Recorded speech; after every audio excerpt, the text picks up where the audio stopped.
Salut à toi et bienvenue dans cette nouvelle édition de la matinale des indépendances. Alors si tu me découvres dans cette vidéo, je suis le frère Espoir Mukala Mandelo, pasteur principal des églises, la communauté chrétienne, la mission évangélique du Midi pour le monde. Je suis auteur-écrivain, auteur-compositeur et dans cette série de vidéos, j'ai décidé de partager avec toi les choses que j'ai écrites dans mon livre La seconde et la vraie indépendance de l'Afrique. Alors, après un petit moment de silence, je reviens pour prendre la parole, ouvrir encore ma caméra et parler parce qu'il faut vraiment qu'on continue de parler. Il faut vraiment qu'on continue de parler. Le contexte dans lequel je fais cette nouvelle vidéo est un contexte aujourd'hui le 8 novembre où le monde est en train de bouger. Le monde est en train de bouger, pourquoi? Parce que nous venons d'assister à une réélection du président américain Donald Trump. Et avec cette réélection du président Trump, le monde entier est en ébullition. En Europe, en Asie, on voit, on suit à la télé, aux informations, que les gens se préparent. Les gens sont en train de se préparer, prendre des mesures dans tous les domaines pour faire face à ce nouveau mandat du président américain Donald Trump. En Europe, les gens s'interrogent sur leur économie, sur leur politique, qu'est-ce qu'ils vont faire, quels sont les plans qu'ils doivent mettre en place pour mieux se situer par rapport à ce mandat-là, à ces 4 ans qui vont être devant nous, que le président Trump va conduire l'Amérique. De la même façon, en Chine, dans les autres pays, les gens se préparent à ce mandat de Donald Trump. Parce que, évidemment, l'Amérique occupe une place importante sur la table des affaires du monde. Et évidemment, donc, avec ce nouveau président, les gens prennent des précautions, les gens réfléchissent comment ils vont diriger leur économie, quelles sont les politiques qu'ils vont mettre en place, quels sont les mécanismes, quelles sont les choses à mettre en place pour que, évidemment, pendant les 4 ans qui vont suivre, que leur peuple puisse se porter bien. Mais je me suis rendu compte de quelque chose pendant que les Européens travaillent pour entrer dans ce nouveau mandat de Donald Trump, pendant que les autres peuples, la Chine, tous ces gens-là, y travaillent. Nous, les Africains, nous ne faisons rien. Rien n'est entrepris. Rien, aucune réflexion. Et l'image qui me revient, c'est lorsqu'on grandissait, on voyait dans notre cour souvent une poule qui avait fait éclore ses poussins et qui se traînait dans la cour avec ses poussins. Mais on remarquait souvent que parmi tous les poussins là, que la poule conduisait, il y avait souvent un des poussins là qui restait souvent en arrière. Il restait souvent en arrière. Il n'avait pas la même mobilité que les autres, il n'avait pas la même force. Et à chaque fois que la poule et ses poussins avançaient, on devrait toujours, la poule devait toujours s'arrêter pour regarder en arrière, faire attention à ce petit poussin qui est plus faible que les autres. Et ce que j'ai constaté, que ce petit poussin qui était plus faible, et parce qu'il était faible et il restait souvent en arrière, il était en danger. Il était en danger. Souvent, le serpent pouvait l'attraper, souvent le chien pouvait le manger, parce qu'ils n'avançaient pas ensemble avec les autres sous la protection, le regard de la mère poule. Alors l'Afrique, elle est comme ce petit poussin-là. À chaque fois, elle est celle-là qui reste toujours en arrière. Pendant que les autres sont sur la table des nations pour discuter de l'avenir du monde, l'Afrique, elle n'est même pas dans le tableau. Elle n'est même pas là. C'est même pas son affaire. Nous sommes en train de gérer autre chose, de gérer des scandales sexuels. Aujourd'hui, alors que je fais cette vidéo, j'ai quand même honte. J'ai honte vraiment de moi-même en tant qu'Africain et j'ai honte des Africains parce que notre mentalité n'est vraiment pas... C'est pas ce genre de mentalité que nous devons avoir au XXIe siècle. J'ai écrit ce livre pour parler, exposer les secrets que j'ai compris de comment l'Afrique peut se relever et sortir de cette situation de toujours être le dernier des peuples. Mais, mes chers amis, combien des Africains, combien des Congolais ont pensé même à lire ce livre? Ils nous paraissent, mais incroyables. Une mentalité, un mindset vraiment, je ne sais pas ce qui se passe avec nous, les Africains. On est dans les scandales sexuels, on est dans des futilités, on est dans ce qui ne va pas nous faire avancer. Nous aimons des choses, s'occuper des petites choses banales qui ne vont pas nous faire avancer. Mais lorsqu'il est question de parler de vraies choses qui peuvent nous aider, là, notre attention n'est pas là. Chers Africains, chers frères, chères sœurs, quand est-ce que nous allons nous réveiller? Quand est-ce que nous allons prendre conscience?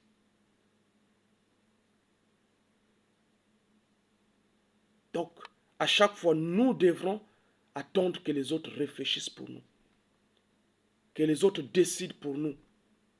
Donc là, pendant que les gens sont en train de préparer les mécanismes, comment ils vont gérer l'économie, qu'est-ce qu'il faut ajuster, réajuster, nous sommes en train d'attendre.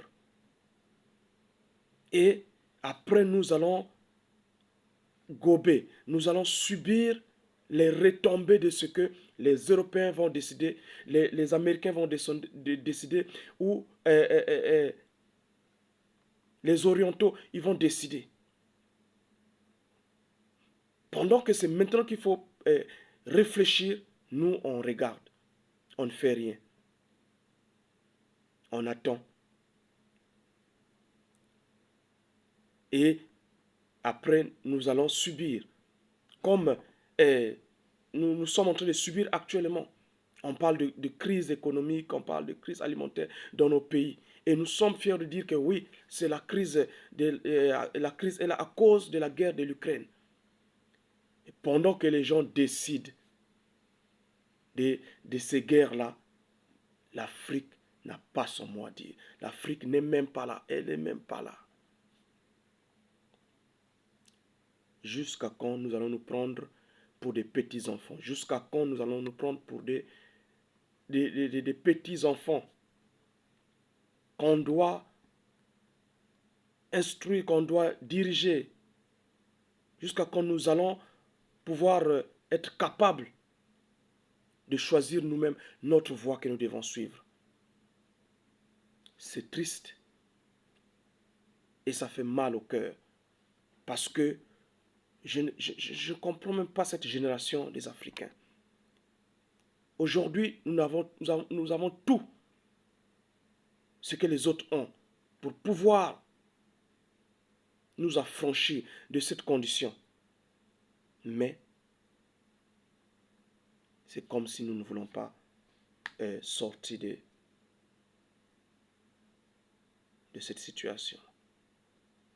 À quand nous allons prendre conscience pour que nous puissions être réellement un peuple aussi libre, qui participe aussi aux décisions du monde, qui participe à la marche du monde. Alors, c'est terrible.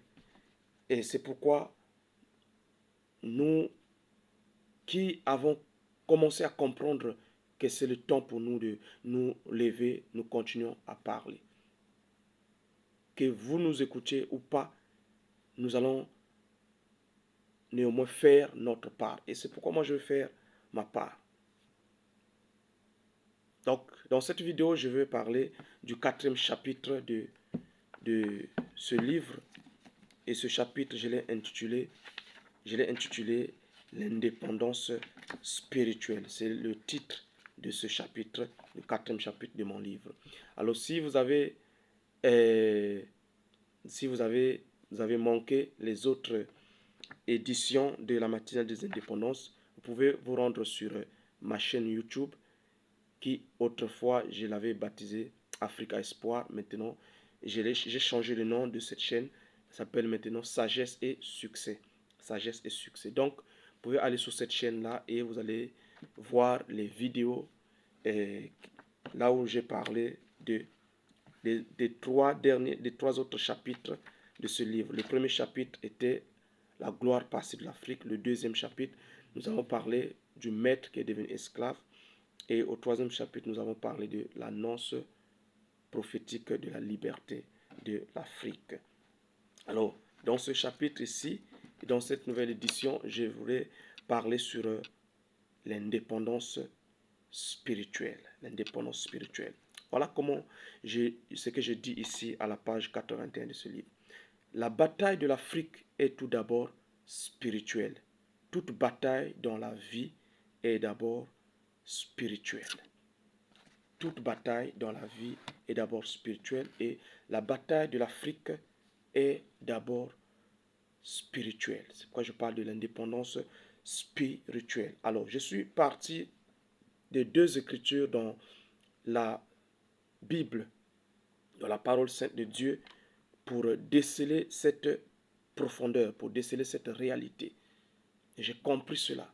Et le problème de l'Afrique, le problème des Africains est d'abord un problème spirituel. En d'autres termes, si ce problème, ce côté spirituel-là n'est pas réglé, on pourra tout faire et les Africains, nous resterons tels que nous sommes aujourd'hui.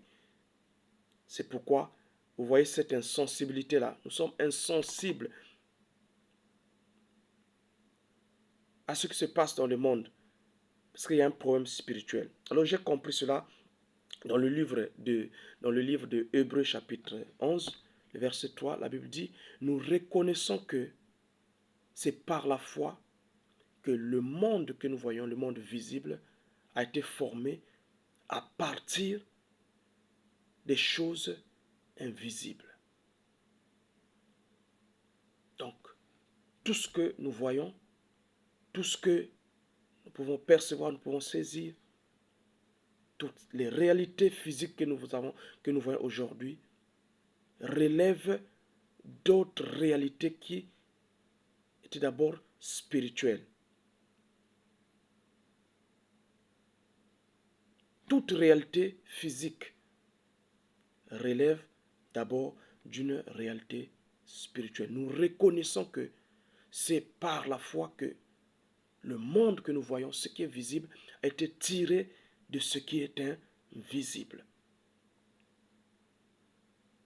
C'est pour dire que toute bataille qu'un homme peut avoir dans la vie, avant qu'elle soit une bataille physique, elle est d'abord spirituelle.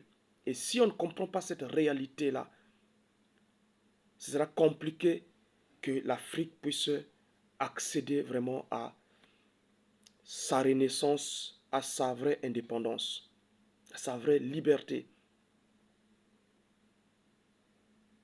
Parce que pendant que nous voulons résoudre les choses de façon physique, naturelle, il y a des réalités spirituelles. Je vais raconter cette expérience spirituelle que j'avais eue. Un jour, je voyais dans une vision nocturne un homme, un roi africain qui portait une robe genre de par-dessus rouge et qui se battait de toutes ses forces. Il se battait contre un ennemi, mais de toutes ses forces. Et donc, je regardais dans la vision, je me suis rendu compte que le roi là qui se battait, c'était un roi aveugle. Et ça m'intriguait, mais comment un aveugle est en train de se battre comme ça? Est-ce qu'il pourra arriver à gagner cette bataille-là?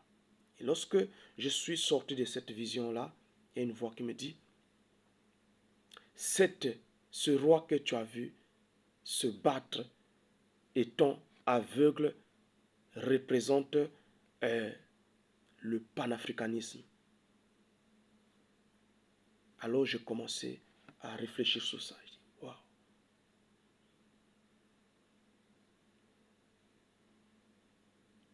Évidemment, aujourd'hui, le mouvement panafricanisme, ça fait des années qu'il est né. Et les panafricains se sont battus pour que l'Afrique retrouve sa liberté, sa vraie liberté. Mais jusqu'aujourd'hui, on se rend compte que rien n'est fait, ou rien ne s'est passé de concret. Alors, j'ai compris donc que il y a cette dimension spirituelle qui manque à l'Afrique pour accéder à sa vraie liberté. Je lisais aussi, tout à l'heure j'ai dit qu'il y a deux écritures qui ont fait le déclic, qui m'ont permis de déceler cette réalité spirituelle, cette vérité que je partage avec vous dans ce livre.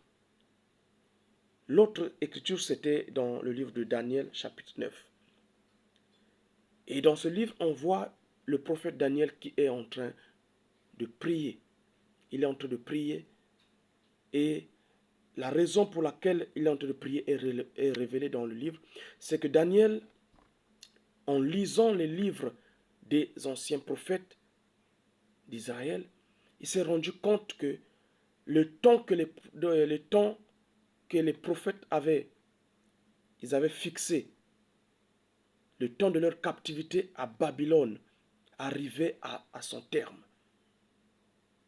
Donc, on voit ici un peuple, le peuple d'Israël, qui était captif, qui était en esclavage, qui était soumis à un autre peuple qui est le peuple de Babylone. Et ils ont même été déportés, déplacés. Ça peut vous rappeler l'histoire de la traite négrière et toutes ces choses-là. Donc, Israël a été déporté de sa patrie vers la patrie de Babylone. Et quand Daniel a regardé, il a lu dans le livre, notamment le livre du prophète Jérémie, il s'est rendu compte que des 70 ans qui étaient fixés par Dieu pour leur captivité, il n'en restait que 2. Alors, Daniel est rentré en prière. Il est rentré en prière pour comprendre. Vous voyez ce que je suis en train de parler ici.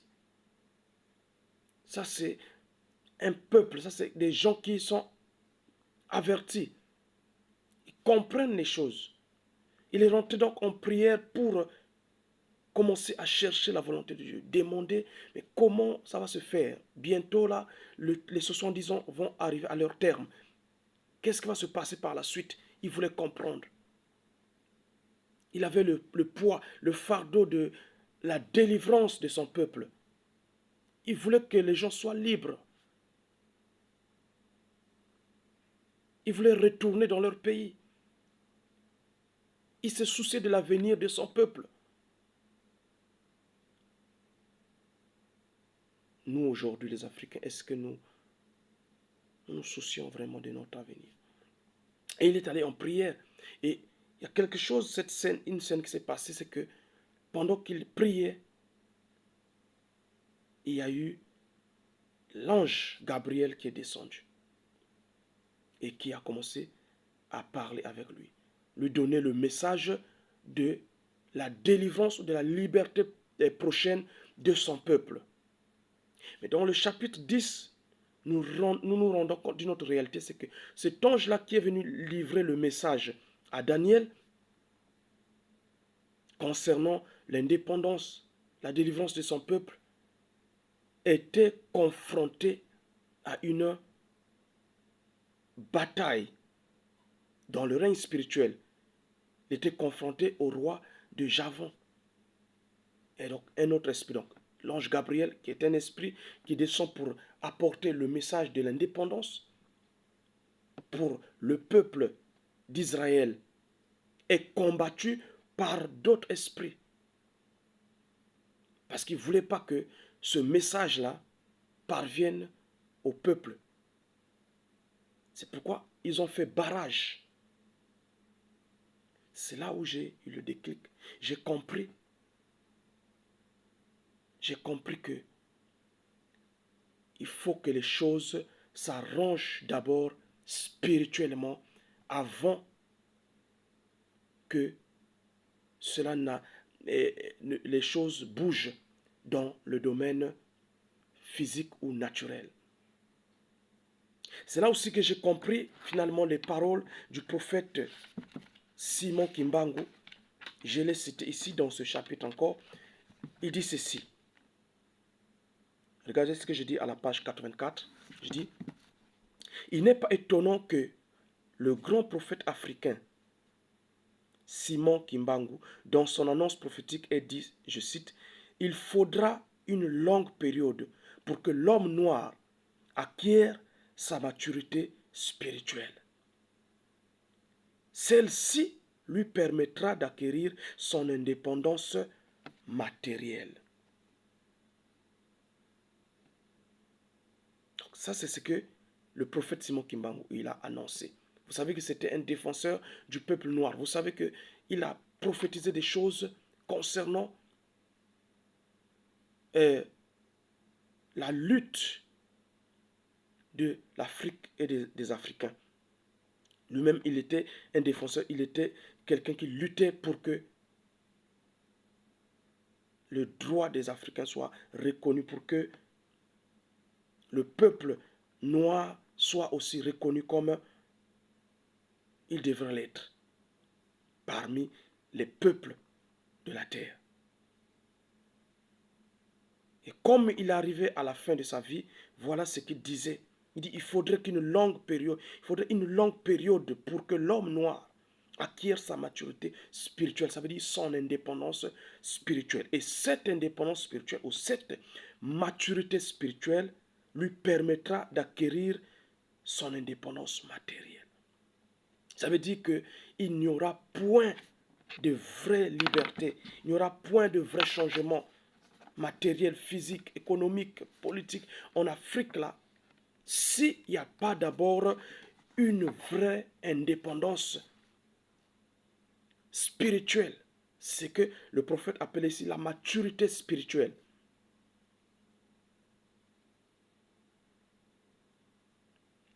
Et j'ai dit ceci dans le livre. Si nous parlons de l'indépendance spirituelle, cela veut dire qu'il y a eu un torse sur la spiritualité africaine. La question que vous allez certainement vous poser maintenant est de savoir quelle est la vraie spiritualité de l'indépendance.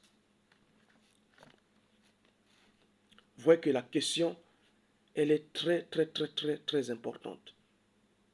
Il faut que l'Afrique arrive d'abord à acquérir sa maturité spirituelle, son indépendance spirituelle, avant que le reste ne suive. Parce que le comportement, l'insouciance des Africains aujourd'hui démontre quelque part que spirituellement, il y a quelque chose qui ne va pas. Spirituellement, il y a quelque chose qui ne va pas.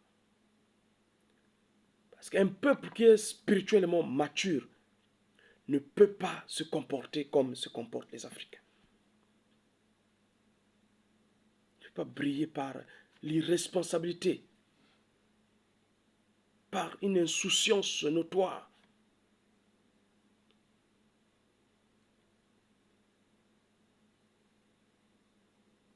Hier encore, je suivais ce qui se passe en Australie, la loi que je crois, le gouvernement australien a votée pour réguler les réseaux sociaux.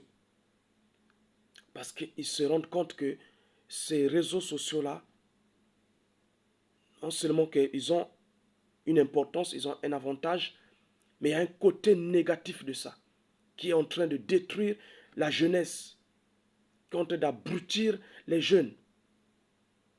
Et lorsqu'une jeunesse est abrutie, mais c'est l'avenir de la nation, c'est l'avenir d'un peuple qui est abruti, qui est hypothéqué. Parce que l'avenir de demain, c'est la jeunesse. C'est la jeunesse. La jeunesse est la force d'une nation. C'est la jeunesse qui porte le fardeau de la nation sur ses épaules. Ce n'est pas les vieux. Ce n'est pas les petits-enfants. Mais cette jeunesse-là, lorsqu'elle est détruite par le côté négatif des réseaux sociaux, ça veut dire que demain,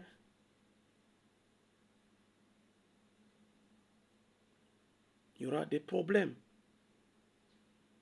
Il y aura des problèmes. Alors, ils sont en train de réguler ça. Ils ont mis en place une loi afin de pouvoir réguler, interdire les jeunes d'accéder sur les réseaux sociaux avant un certain âge. Ça, c'est des gens qui réfléchissent. Ça, c'est des peuples qui sont conscients. Ils comprennent les enjeux des choses. Mais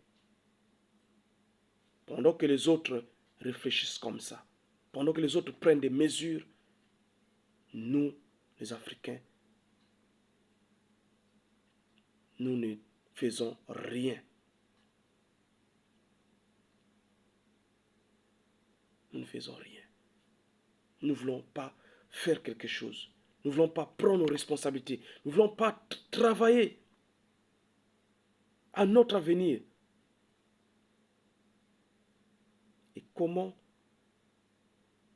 ça est possible?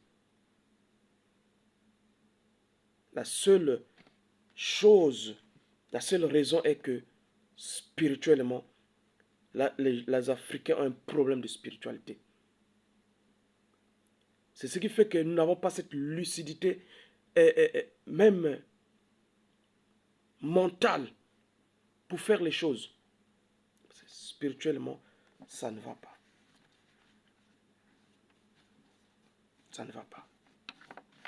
Alors dans ce chapitre, je suis en train de te parler de la spiritualité. Parce qu'il faut que nous arrivons à grandir spirituellement. Excusez. Quelle est donc la question à se poser? Quelle est donc la spiritualité que les Africains doivent embrasser pour que les choses commencent à changer physiquement et matériellement pour l'Afrique? J'ai découvert des secrets ici que je partage avec toi dans le livre. Je dis ceci. Il est important au chapitre, à la page 84, il est important que nous comprenions que la vraie et la seule spiritualité de la liberté et d'épanouissement est la spiritualité qu'avait l'Afrique avant que le mélange n'arrive. Et cette spiritualité est la spiritualité christique ou la spiritualité d'en haut. J'explique ça dans le livre. Il dit, c'est la mère de toutes les spiritualités. Le psaume 87 nous dit ceci. L'Éternel aime les portes de Sion plus que toutes les demeures de Jacob. Des choses glorieuses ont été dites sur toi, ville de Dieu. Je proclame l'Égypte et Babylone parmi ceux qui me connaissent. Quand on parle de l'Égypte, je l'ai dit au début du livre, on parle de l'Afrique, on parle de cette contrée, ici aussi prophétiquement. Babylone, parmi ceux qui me connaissent, voici le pays des Philistins, Tyr avec l'Éthiopie. C'est dans Sion qu'ils sont nés. Et de Sion, il est dit, tous y sont nés. Et c'est le Très-Haut qui l'a fermé. L'Éternel compte en inscrivant les peuples. C'est là qu'ils sont nés. Ici, le psaume est en train de nous montrer quelque chose de très important. On dit que c'est dans Sion que les peuples y sont nés. Or, Sion, on parle de Sion, on parle de la cité du grand roi, la cité de Dieu. Et on dit ici, tous les peuples sont nés là, à Sion. Et ceux qui chantent et ceux qui dansent s'écrient, toutes mes sources sont en toi. Donc, toutes mes sources sont en toi, sont toutes les sources de tous les peuples, je peux les traduire comme ça, les sources de tous les peuples sont dans Sion. Et dans le livre, je montre que dans ce psaume-là que nous venons de lire, le psaume 87, tous les peuples de la terre sont représentés. L'Égypte, on parle de l'Égypte, on parle de Babylone, on parle de Tyr, on parle de l'Éthiopie. Donc, tous les peuples de la terre sont, tous les peuples plutôt de la terre sont représentés dans ce psaume ici. Et la Bible dit, tous ces peuples-là sont nés dans Sion. Donc, par conséquent, toutes les spiritualités qui existent sur la terre sont nées aussi dans Sion ou de Sion. Par cela, je vais t'expliquer une pensée.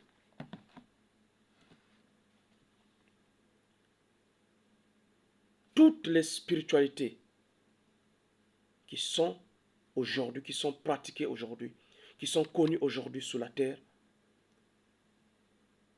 sont venues d'une seule source. Et cette source-là, c'est, comme nous venons de lire dans le psaume, c'est Sion. Donc cette source-là, c'est la mère des spiritualités, qui est la spiritualité qui vient du Dieu Tout-Puissant, le Créateur. C'est pourquoi vous allez vous rendre compte que dans toutes les spiritualités qui sont sur la terre, il y a quelque part, il y a des ressemblances. Quelque part, il y a des similarités. Je vous explique ce qui s'est passé. Au départ, sur la terre, il n'y avait qu'un seul peuple. Et ça, j'en parle dans le livre. Et comme je l'ai dit aussi dans le livre, l'histoire aussi le confirme. Puisque nous savons d'après l'histoire, les recherches scientifiques aujourd'hui, que l'Afrique est le berceau de l'humanité. Ça veut dire que toute l'humanité que nous avons aujourd'hui, elle est partie de l'Afrique. Ça veut aussi dire qu'au départ, il n'y avait qu'un seul peuple. Et ce seul peuple-là avait contracté une spiritualité. Et je vais dire ici, je révèle dans le livre que cette spiritualité-là, elle était la spiritualité d'en haut, la spiritualité christique. Et vous pouvez poser la question, c'est quoi la spiritualité? Justement, la spiritualité, c'est quoi? C'est C'est un ensemble de règles, de lois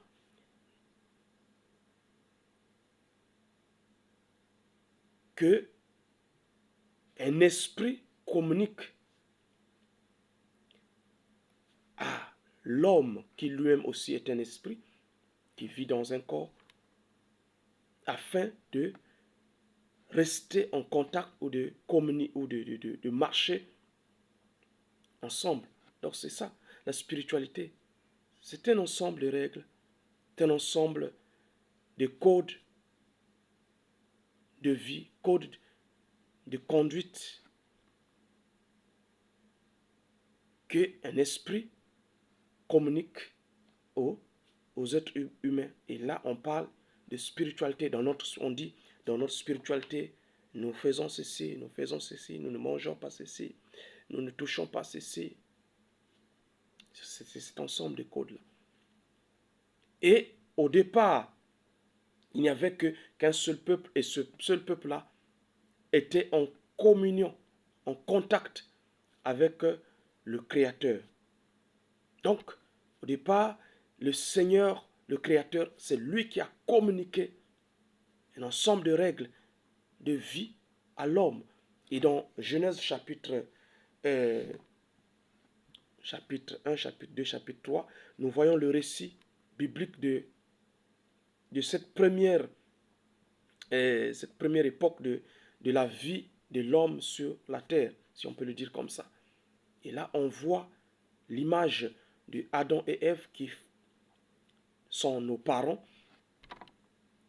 et qui avaient reçu des codes du Seigneur le Créateur. Il leur disait, attention, j'ai mis dans le jardin tous les arbres beaux, agréables à voir et à manger, mais il y a un arbre qui est là, dans le jardin, que vous ne mangerez pas. Cet arbre-là, c'est l'arbre de la connaissance du bien et du mal. Vous ne mangerez pas de cet arbre-là. Donc, vous allez manger de tous les arbres, mais sauf cet arbre-là. Vous voyez, c'est ça la spiritualité. C'est ça la spiritualité. Ce sont des codes. Ce sont je veux dire, une sorte de réglementation, des règles de vie qu'on donne. Ce qu'il faut faire, ce qu'il ne faut pas faire. Et là, Adam et Ève, ils ont reçu cette spiritualité-là. C'était la mère des spiritualités. Elle était basée sur quoi? Sur l'adoration du Créateur, le Seigneur, et du respect de ces règles de vie qu'il avait données. Vous ne mangerez pas de l'arbre de la connaissance du bien et du mal, mais vous pouvez manger tous les autres arbres. Vous allez travailler la terre, voir ce que vous allez faire. Voilà la spiritualité première que Dieu, depuis Sion, la ville éternelle, a communiqué à l'humanité. Et là, c'est de ça que nos premiers parents, ils ont vécu, de cette spiritualité-là, qui était basée sur l'adoration du Créateur et de suivre sa parole, ses instructions, ses recommandations. Comment il faut vivre sur la terre, c'était ça. C'était ça leur spiritualité. Maintenant, ce que j'ai expliqué dans le livre, c'est que cette spiritualité-là a été déviée. Elle a été déviée. Parce que nous avons vu dans le chapitre 3, nous voyons dans le chapitre 3 de Genèse, que dans la Bible décrit qu'il y a eu un intrus qui est rentré dans le jardin. Il est rentré dans le jardin et il a changé, il a bouleversé cette spiritualité-là. Il a porté une autre spiritualité, une autre façon de faire. Il a dit non, vous n'avez pas à écouter ce que le Seigneur a dit. Vous pouvez manger de l'arbre de la connaissance du bien et du mal, vous ne mourrez pas. Qu'est-ce que l'ennemi de l'homme a fait en ce moment-là? Il a introduit une autre spiritualité. Il a introduit une autre spiritualité. Ce n'était pas juste une question de manger un fruit, de manger une pomme. C'était tout un code spirituel qu'il était en train de modifier. Parce que la spiritualité fonctionne avec des codes. Tu ne peux pas être un homme spirituel et tu n'as pas des interdits et des choses que tu ne dois pas faire et des choses que tu dois faire. Donc, quand le prophète Simon Kimbang nous dit que l'Africain doit gagner en maturité spirituelle, ça veut dire qu'à un certain moment, il y a un code auquel nous devons revenir. Il y a des interdits. Et aujourd'hui, on est dans une société où nous sommes en train de vouloir penser que on peut vivre dans le libertinage, il n'y a pas d'interdit, tout le monde peut faire ce qu'il veut. C'est pourquoi nous avons des problèmes. C'est pourquoi nous avons des problèmes. La spiritualité, elle est régie par des codes, elle est régie par des interdits et des choses qu'il faut faire. Dieu a dit à Adam et Ève, vous devrez manger de ces arbres-là et vous ne devrez pas toucher à cet arbre. Vous devez travailler la terre et vous devez l'entretenir comme ceci. Donc c'est ça la spiritualité. Malheureusement, nous sommes dans une génération où l'homme se rébelle.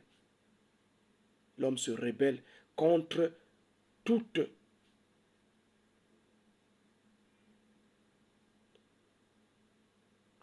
loi, contre tous les codes de vie que Dieu dicte.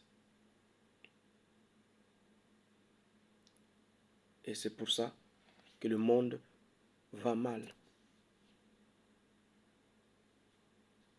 C'est pour ça que le monde va mal.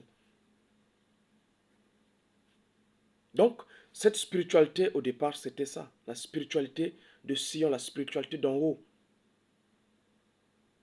Et quand une autre forme de spiritualité a été introduite dans l'humanité par le serpent,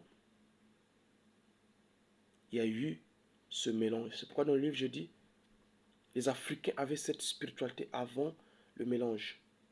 Ce mélange est arrivé par plusieurs étapes. Donc après cette introduction de la spiritualité diabolique en Éden, il y a eu quelque chose qui s'est passé. Bon, ça, j'explique ça dans mon premier livre, Le projet de société de Jésus-Christ. Si vous n'avez pas cette compréhension, vous voulez avoir cette compréhension de ce qui s'est passé réellement, vous pouvez acheter ce livre.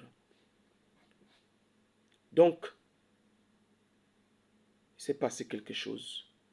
La spiritualité de l'humanité a été mélangée. Et à partir de là, quand je vais dire, la terre a commencé à recevoir des êtres humains par la multiplication et tout, alors la population mondiale a commencé à grandir. Et les gens ont commencé à se disperser. C'est comme ça que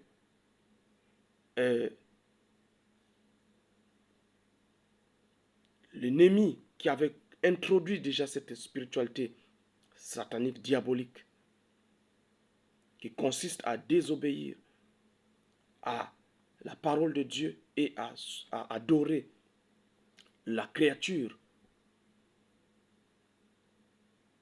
au lieu du créateur lui-même, c'est en ce moment-là, quand la population commence à grandir, l'ennemi a continué à pervertir les voies des hommes, continue et comme les gens se dispersaient sur toute la terre, alors chacun est parti de son côté. Mais l'ennemi a continué à travailler, à paraître à celui-ci, apparaître à celui-ci. Et c'est comme ça que toutes ces formes de spiritualité ont commencé à naître sur la terre. C'est comme ça qu'aujourd'hui, on a plusieurs formes de spiritualité. Mais en réalité, il n'y en a que deux. En réalité, il n'y en a que deux. Il y a la spiritualité qui vient de Christ, je veux dire, qui vient du ciel. Qui vient du ciel, qui vient d'en haut, qui consiste à adorer le Créateur et à marcher dans ses commandements. Ça, c'est la première, la vraie spiritualité. Et la deuxième, c'est la spiritualité diabolique qui aujourd'hui, elle est diversifiée. Parce que le diable n'aime pas qu'on le découvre. Il n'aime pas qu'il soit dévoilé. On l'appelle le prince des ténèbres aussi. Donc il se cache. Et comment il peut se cacher? Il peut mieux se cacher. Pour mieux se cacher, il faut qu'il puisse distraire en fait les gens. Comme ça, les hommes vont dire, ah mais non, lui il est de telle spiritualité. Lui. En réalité, toutes ces spiritualités-là qui n'adorent pas le seul Créateur et qui n'est pas basées sur les ordonnances du Créateur, sa parole, toutes ces autres formes de spiritualité, ce n'est que la spiritualité diabolique qu'il a éparpillée pour distraire les gens. Afin que les gens disent, ah ben, moi je ne veux pas de cette spiritualité, mais moi je suis dans ma spiritualité, selon ce que mes ancêtres faisaient. Ah mais moi aussi je suis dans ma spiritualité, comme c'est comme cela. Toute spiritualité qui n'est pas la spiritualité d'en haut, la spiritualité qui consiste à adorer le Créateur et à marcher dans ses ordonnances, cette spiritualité-là, elle est destructive. Quelle que soit son apparence, je dis qu'elle est destructive.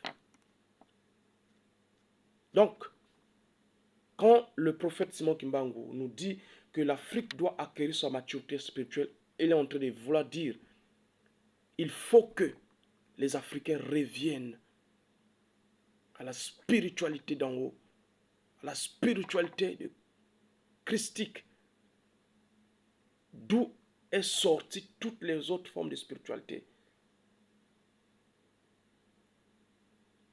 Parce que vous voyez que dans Genèse chapitre 3, la spiritualité de Dieu était, vous ne devez pas manger de cet arbre, vous devrez plutôt manger ces autres arbres-là.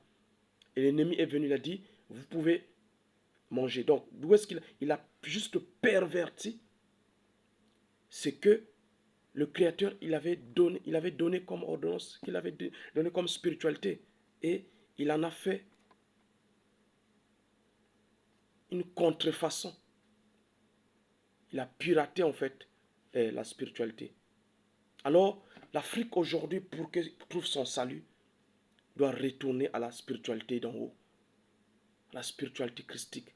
C'est pourquoi le prophète Simon Kimbangu dit encore une autre chose dans ses prophéties. Dit, il arrivera un temps où Dieu enverra un prophète, il enverra un homme de Dieu qui viendra avec la parole pour ramener le cœur des Africains vers le Créateur. Parce que les Africains se sont perdus. Oui, loin du Seigneur. Loin du Seigneur, loin de ses voies. C'est la perdition. Et ça se répercute sur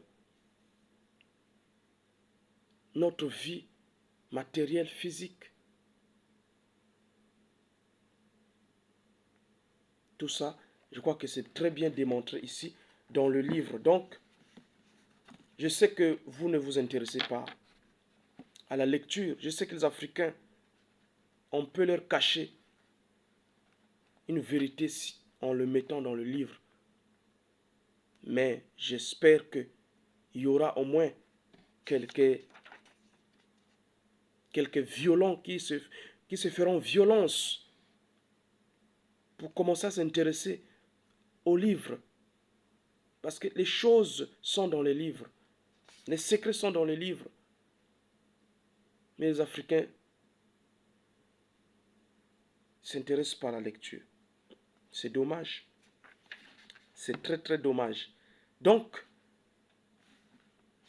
la spiritualité christique est la seule spiritualité qui peut amener l'Afrique à la vraie indépendance, la vraie liberté. Et j'explique très bien cela dans le livre. Pourquoi il n'y a que la spiritualité christique qui peut amener l'Afrique à la vraie maturité spirituelle et finalement à la maturité intellectuelle et à la liberté matérielle, financière. Ça, c'est une question que nous allons répondre à la prochaine édition. Je reviendrai sur ce chapitre-là pour vous parler, pour vous montrer pourquoi j'ai défendu dans ce livre qu'il n'y a que la spiritualité en Christ qui peut nous aider. Merci de m'avoir suivi jusqu'à cet instant et j'ai prie que vous vous portez bien et que les paroles que nous avons partagées ici dans cette vidéo puissent vous faire du bien. Puissent vous faire du bien. Et nous nous voyons à la prochaine vidéo. Merci.